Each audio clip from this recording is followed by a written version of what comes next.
So I was going to ask, because it's coming up, wow, less than a month out of, are you political at all?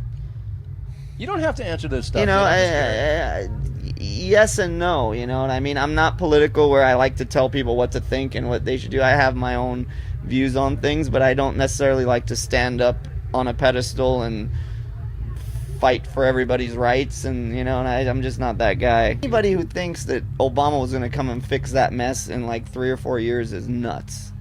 I mean, that by itself, you got to give him a little bit more time. I think he's doing an all right job. I ain't got no beef with Obama. I mean, but I'll tell you this much: he is a politician like everybody else, and he's a damn good one, because he can really make you like him.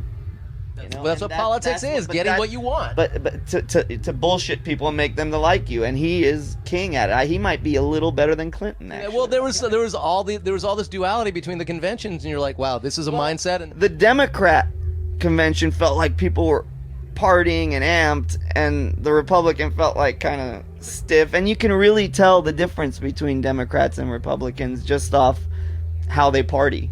I can understand the people that are like patriots and have all that, you know, flag waving.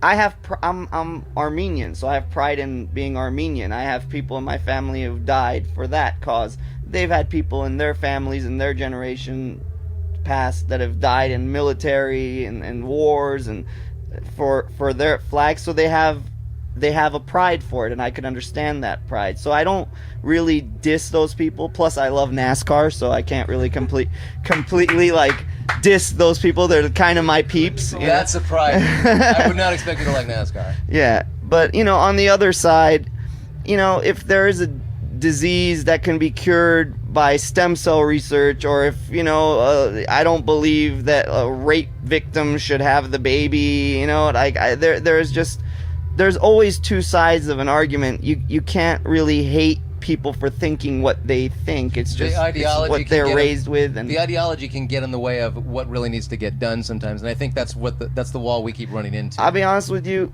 Politically, I have no issue with people, but my beef sometimes is with religion. At the end of the day, and that offends people, I guess, more than telling people what to do. But I just think, you know, a lot of politicians use religion, and they get their troops riled up with religion. And it's not just here with, you know, Christianity. It's those dudes like Bin Laden. These dudes are all politicians themselves, man. You know, and so they use the simple-minded. Well, they take young people who don't have world experience, poor, right? And they promise them things, and that's how they rile up their troops, right, using religion. You know, and we don't see that as the same as our politicians, but they play the same games with their people over there as the politicians play with the people over here to get them riled up to go to war, to the, you know, and you're fighting for freedom. Right. Or religious freedom. Or somebody's oppressing me and I gotta... Yeah, you know, so... You know, I just think it's... Religion is something... It could be a beautiful thing for the individual, but when it becomes organized, that's when religion starts taking a kind of ugly turn to me. It becomes a power trip. Yeah.